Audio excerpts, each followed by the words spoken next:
This is a story about a world obsessed with stuff. It's a story about a system in crisis.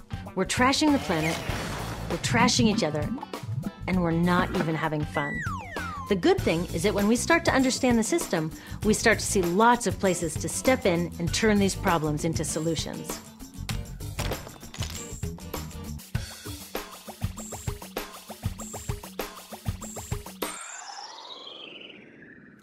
The other day, I couldn't find my computer charger. My computer is my lifeline to my work, my friends, my music. So I looked everywhere, even in that drawer where this lives. I know you have one too, a tangle of old chargers, the sad remains of electronics past. How did I end up with so many of these things? It's not like I'm always after the latest gadget. My old devices broke or became so obsolete I couldn't use them anymore. And not one of these old chargers fits my computer. Ugh! This isn't just bad luck. It's bad design. I call it design for the dump. Design for the dump sounds crazy, right? But when you're trying to sell lots of stuff, it makes perfect sense. It's a key strategy of the companies that make our electronics. In fact, it's a key part of our whole unsustainable materials economy. Design for the dump means making stuff to be thrown away quickly.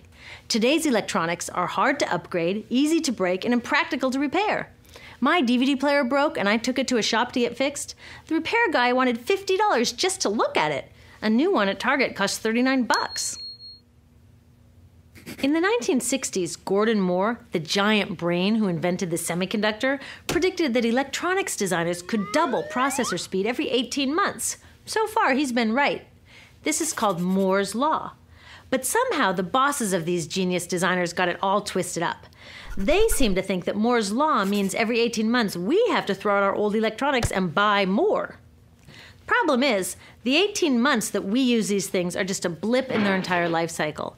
And that's where these dump designers aren't just causing a pain in our wallets, they're causing a global toxic emergency. You see, electronics start where most stuff starts, in mines and factories. Many of our gadgets are made from 1,000 different materials, shipped from around the world to assembly plants.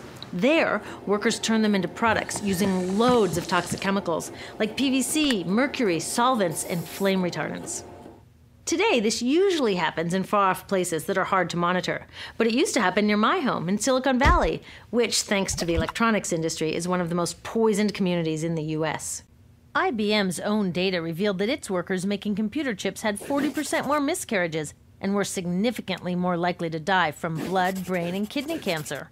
The same thing is starting to happen all around the world. It turns out the high-tech industry isn't as clean as its image.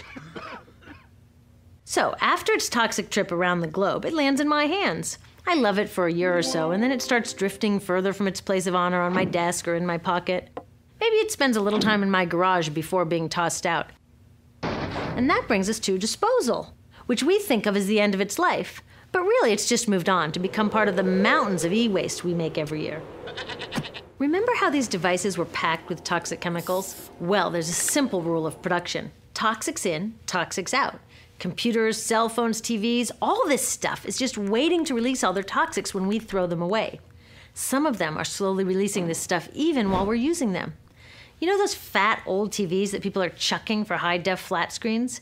They each have about 5 pounds of lead in them. Lead, as in lead poisoning. So, almost all of this e-waste either goes from my garage to a landfill or it gets shipped overseas to the garage workshop of some guy in Guiyu, China, whose job it is to recycle it. I've visited a bunch of these so-called recycling operations. Workers without protective gear sit on the ground smashing open electronics to recover the valuable metals inside and chucking or burning the parts that no one will pay them for. So while I'm on to my next gadget, my last gadget is off poisoning families in Guiyu or India or Nigeria. 6 billion tons of e-waste have been dumped, burned, or recycled. And most recycling is anything but green. So are the geniuses who designed these electronics actually evil geniuses? I don't think so, because the problems they're creating are well hidden even from them. You see, the companies they work for keep these human and environmental costs out of sight and off their accounting books. It's all about externalizing the true costs of production. Instead of companies paying to make their facilities safe, the workers pay with their health. Instead of them paying to redesign using fewer toxics, villagers pay by losing their clean drinking water. Externalizing costs allow companies to keep designing for the dump. They get the profits and everyone else pays. When we go along with it, it's like we're looking at this toxic mess and saying to companies, you made it, but we'll deal with it. I've got a better idea. How about you made it, you deal with it? Doesn't that make more sense? Imagine that instead of all this toxic e-waste piling up in our garages or in the streets of Guayu, we sent it to the garages of the CEOs who made it. You can bet that they'd be on the phone to their designers pretty fast demanding they stop designing for the dump. Making companies deal with their e-waste is called extended producer responsibility, or product take-back. If all these old gadgets were their problem, it would be cheaper for them to just design them longer lasting, less toxic, and more recyclable in the first place. They could even make them modular so that when one part broke, they could just send us a new piece instead of taking back the whole broken mess. Already, take-back laws are popping up all over Europe and Asia. In the US, many cities and states are passing similar laws. These laws need to be protected and strengthened. It's time to get these brainiacs on our side. With take-back laws and citizen action to demand greener products, we can start a race to the top, where designers compete to make long-lasting, toxic-free products. So let's have a green Moore's Law. How about the use of toxic chemicals will be cut in half every 18 months? The number of workers poisoned will decline at an even faster rate. We need to give these designers a challenge they can rise to and do what they do best: innovate. Already, some of them are realizing they're too smart to be dump designers and are figuring out how to make computers without PVC or toxic flame retardants. Good job, guys. But we can do even more. When we take our e-waste to recyclers, we can make sure they don't export it to developing countries. And when we do need to buy new gadgets, we can choose greener products. But the truth is, we are never going to just shop our way out of this problem, because the choices available to us at the store are limited by the choices of designers and policymakers outside of the store. That's why we need to join with others to demand stronger laws on toxic chemicals and on banning e-waste exports. There are billions of people out there who want access to the incredible web of information and entertainment that electronics offer. But it's the access they want, not all the toxic garbage.